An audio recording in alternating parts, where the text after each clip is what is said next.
tankers, and welcome to the channel. I'm your host at Rudol's Blitz, and in today's video, I'll be playing in the best of the Soviet Tier 10s. We're going to be taking a look at the average statistics of all the vehicles in Tier 10. This is the top 20 tanks by relative win rate at 55% to 65% players.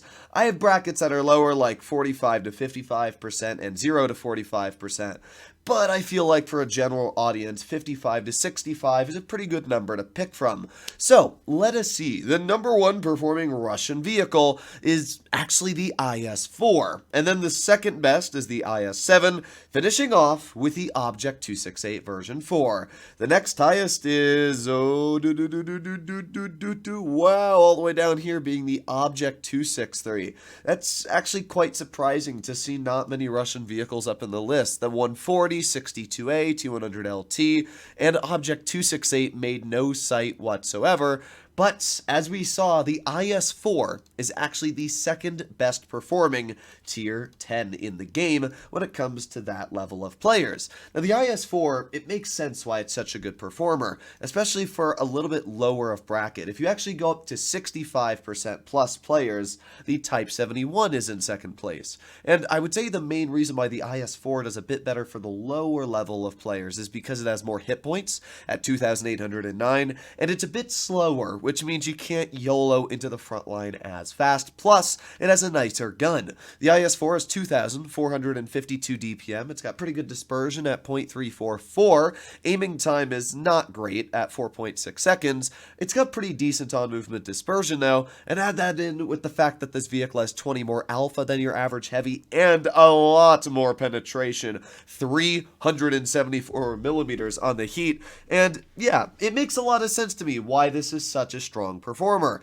Even though you don't win every battle in the IS-4, it is just so easy to do well in the IS-4. It really is just an absolute beast on the front line. So, the enemy team has a 60 TP, a Kranvang, and a 57 heavy. Also, if any of you are wondering why I do sound a little bit raspy in my voice, it's because I just woke up. I don't know, I stayed up quite late last night. Looks like the majority of our team is going towards A side.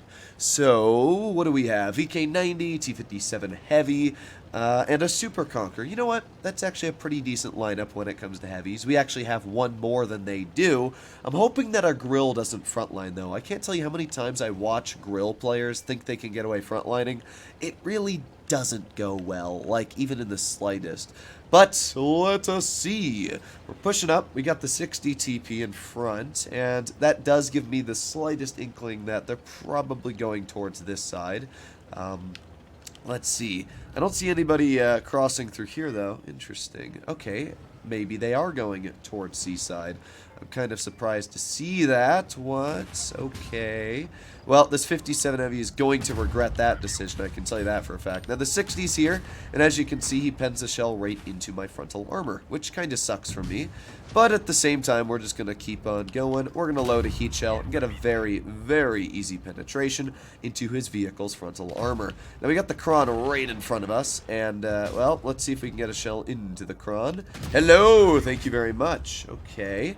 We're doing pretty good so far. Kron's already knocked down a lot of his health, and looks like the 60 TP, I'm not really sure what he's planning on doing, but I don't really care if he shoots me. It gives my T57 Heavy basically a free clip, and now he has to be distracted with the 57 Heavy because obviously that guy can get some damage in.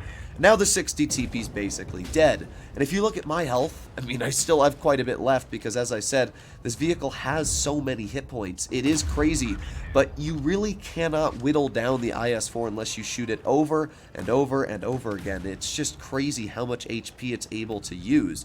So we got the Badger off to the side, get a very easy heat shell into the Badger's lower plate. We're already up to 2,900 damage dealt, which is a lot. I mean, that's a pretty big chunk of hit points. We got the Badger still off to the side. Load another very easy penetrating heat shell into his tank, and with that, the enemy team only has 3 vehicles left. Now, it looks like this Patton is just trying to go for it. honestly, I'm just going to try and help my teammate get the patent cleared. At this point, it's such an easy victory, and this is really why the IS-4 just does so well. I mean, it's got everything going for it that you would really want on a tier 10 heavy. It's got armor, it's got enough mobility, fantastic turret armor. I would say the turret is much, much better than the Type 71. And as you saw, we just didn't care. I mean, I literally let that 60 TP shoot me the second time, and it didn't make a difference because of what I was able to do. So yeah, 4,037 damage dealt in one of the easiest 4Ks I've ever dealt. And that's the IS-4. That is very easily put why it is the second best performer in tier 10 for the bracket we looked at. Next up, we have this one, the IS-7. Now, I guess I missed the Object 260, and there are obviously a couple Russian premiums in the game. We also have the T-22 Medium and the 907. I am very surprised to see the 907 also not making the list on the Soviets, because that is by far one of the best mediums in tier 10. The fact that it has mobility, accuracy, DPM, it's really got everything going for it. I am surprised to see it not make the list. Now, the IS-7, to me, makes sense why it's a bit lower of a performer than the IS-4. Because the IS-7 is, well, it's all about armor. But it's not the best armor. Like, the IS-4's frontal armor is incredible, especially if you hide its frontal lower plate and you just kind of angle it at about 3 or 4 degrees with gun depression. You're not going to pen it with really anything. The IS-7 is a bit different. You will be able to overmatch the upper plate if you have decent penetration. The thing that this tank has, which we can see here, is great mobility. I'm already going upwards of 43 kilometers per hour. It also has more alpha at 460 damage per shot, and its side armor is a lot better. So those are the main advantages of the IS-7, is the fact that you have such much more troll armor. But, well, you do have that big old downside of really not having penetration. Obviously, we said the IS-4 has 370 millimeters of pen, and this tank, well, it carries about 303 millimeters of pen. I mean, it really isn't even a comparison when it comes to the penetration values on these vehicles, which is definitely the main killer of the IS-7. It just really, really hurts the tank. Now, the E6 pens me, and, well, basically we ricocheted his hatch. That thing actually is a very troll hatch. People don't realize that, but it's a lot harder to pen than you would think. We have the E6 off to the side, and oh boy, we are being slapped right now. E50M appears that he's going to try and pen me, but oh boy, they had a 183 camping all the way in their spawn. Well, that sucks for me, but there's nothing I really could have done about that. So, yes, I'm just going to deal with it and aim it on the 183 and get a nice pen back in. There you go. Enjoy. I mean, we should win this. You can see how easily our team is coming out with a victory here. I'm going to put on my adrenaline and see if I can get another shell to that 183. There you go. Another very easy tap. The turret armor on the IS-7 is fantastic, so even though the 183 is a pain in the booty to deal with, it's really nothing that worries me because I can just sit there, hull down, and easily deal with the tank. So, not really a great game, to be honest, from the IS-7 here. Let's see if we can ram this guy. Speed! Yeah, that's what I'm talking about. We only lost 33 hit points. For some reason, the 60 TP is a really bad ramming vehicle. I don't know why, it just really does struggle with ramming. I'm going to do one more game in the IS-7. I feel like that really wasn't a game to really showcase anything about the tank. I mean, yes, we did over 2,000 damage and we won, which is good. But I really didn't get to showcase much. The enemy team fell apart so dang fast that was it. So let's try another battle in this vehicle, and hopefully we can do a bit better. Okay, Q took a bit longer than I thought, but we are in a game. We're up against a Minotauro, which is gonna honestly suck because this tank does not have pen. It has 303 millimeters of APCR pen, and I'm running Rammer, I think. Maybe I'm running Cali, but even if I am, it doesn't matter. I can't really pen a Minotauro anywhere apart from, I guess, the hatch. Same for, honestly, the 263 if that player uses it correctly. And also the same for the 60 TP hull down. Really, the IS-7 struggles on that aspect a lot. It is a tank that you have to be so careful with on the way that its gun works. But I guess we'll see what we can do here. We got the T-22 all the way in the back, and is he going to cross it? No, he is not going to cross it. Oh, maybe he is. Oh, aiming, fire! See, that is definitely the most painful part about this tank, is the gun.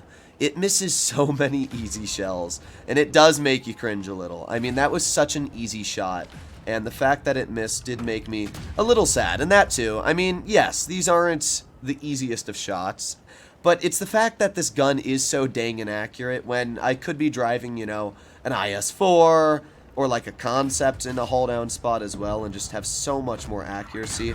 Well, we were able to pen one shell, and I actually used the wrong repair kit. That sucks, which means we have to use both repair kits, but at least we did pen a shell. I'm happy about that. We got the 263 off to the side, and let's see what we can do here to the 263. I'm not worried about him penning me at all. I just want to get a nice tap, which we did into his lower plate. So there you go. But it appears the enemy 263, the enemy 60 TP is trying to tunnel me. Good job, good job. You bled 2,000 health to do nothing to me, and now I'm gonna shoot you as well. What was the point? Like, seriously, what was the point? I don't understand the thought process of people sometimes, and that was just one of those moments. But let's see if we can get a shell into the 704. Boop! There you go. Nice tap. You can see the alpha is nice on this vehicle. Getting a 520 tap into somebody, it does feel pretty empowering being able to do that. So let's get a shell into the Minotauro. There you go. Nice slap. 450 damage. With that, we're up to 2,300 dealt. Let's reload again. Oh, I guess it doesn't matter. That guy got literally bedonked to the middle of nowhere. There you go. Nice overmatching shot into the 263. And at this point in time, I'm just going to face hug the guy. How you doing, Poob? I'm going to poob on you. And, oh, I don't have the gun depression. Bruh. I don't have the gun depression to hit him. That is so sad. Alright, there you go. We got a pen, and not a bad shot at all. We did 2,900 damage. Bit better of a showcase for the IS-7. I wouldn't say it was anything insane, but this is why the IS-7 does worse than the IS-4. It's because the gun just isn't as good. I mean, if we had hit that shell on the T-22 medium crossing, we would have dealt 3,500. If we'd hit that shell on the 263 at the beginning, we probably could have dealt 3,500. So it's just a showcase of where this gun is a bit worse than the IS-4s, and because of that, it doesn't hit as many shots, and you do less damage. The IS-4 doesn't really miss, which is why I definitely like it more than specifically the IS-7. So, finally, we have the Object 268 version 4, a vehicle that, well, I expected to see somewhat on the higher performing list. I've talked about this in the past when it comes to this tank in specific, and the reason why it performs pretty well is because the average player just doesn't know how to load premium or pen this vehicle. There's a lot of people out there that just run rammer instead of understanding the benefits of calibrated shells on their heavies, and they can't pen this tank frontally. And yeah, because of that, plus the thing has really good alpha and reverse speed, it can do a really solid job. Unless you have no mediums. Like, Brett, what is this lineup? How is Wargaming so bad on matchmaking that they don't give either team any mediums? Like, bro, all it takes is one heavy to go to A side on their map, and then on their side, and then we're basically pincered here. Thankfully, at least it's not like, you know, both teams have a lot of mediums and have no heavies or something like that, because those games are really weird. But what I'm going to do is I'm going to go to town. The V4 is a tank that does exceptionally well on flat ground. So that's what I'm going to do, is I'm going to go on flat ground and see if we can encounter the enemy at all. So I'm going to cut through this way. You can see my 50 TP is quite aggressive in the C lane. I'm going to go a little bit further down and see if we can do anything over here. We got the U100 spotted. There's the Object 260. Okay. Well, let's see. We got the 260 just kind of sitting here, and boom. There you go. Very easy slap. Now, I'm honestly going to back up. I don't really care if the 260 pens me, because that there is a lot scarier than one single Object 260. Let's put on my adrenaline, and boop. There you go. Another easy shot into the 260. With that, we've already taken off 1,200 hit points. And now we got my mouse pushing him out, which is another pretty good situation for us. So what I'm hoping to do is actually to get a shell into this Yo, maybe? No, the Yo backs up. Okay, well, if the Yo does that, I'm kind of hoping that this 260 backs up a bit, and he does, and there you go. we get the clear. Unfortunately, the 57 Heavy does get a shell into me, but I can't really say it was the best decision from that 57, as the dude actually lost more health shooting at me than he would have if he had just not. So, we can see that they've got the Yo. We can see that they've got the 57. We can also see that they went to A. So, with that knowledge in mind, it would be a lot smarter for me, and actually that Yo is killing himself doing what he's doing right now. We have a double shot Yo and a 183 literally waiting for them here. And now it's me waiting as well. So that Yo just lost all of his health. And yes, he is going to kill my teammate, but I definitely think it was worse for him than compared to me. The SU-122 does get a pen into me, but, well, you can see what the V4 is very good at, and that is slapping people for all of their health. And that is exactly what we did there. So let's reload again. I am a little cautious about this Yo, because obviously the Yo does have that ability to finish me off. Oh, there he is. There he is. Okay. Well, if the 57's not looking at me, I'm just gonna boop, and there you go. Finish off the enemy T-57 Heavy. And with that, this is a pretty easy victory, I'm gonna be completely honest. I mean, this was a very, very easy victory. The 2.6A version 4 didn't necessarily do anything impressive this game. We didn't really bounce that much. The Alpha was nice, I will say that. But, I mean, we probably could have done just as well in a vehicle, for example, like a IS-4. It really just more showcases the nice things that this tank has going for it. So let's see what we can do here.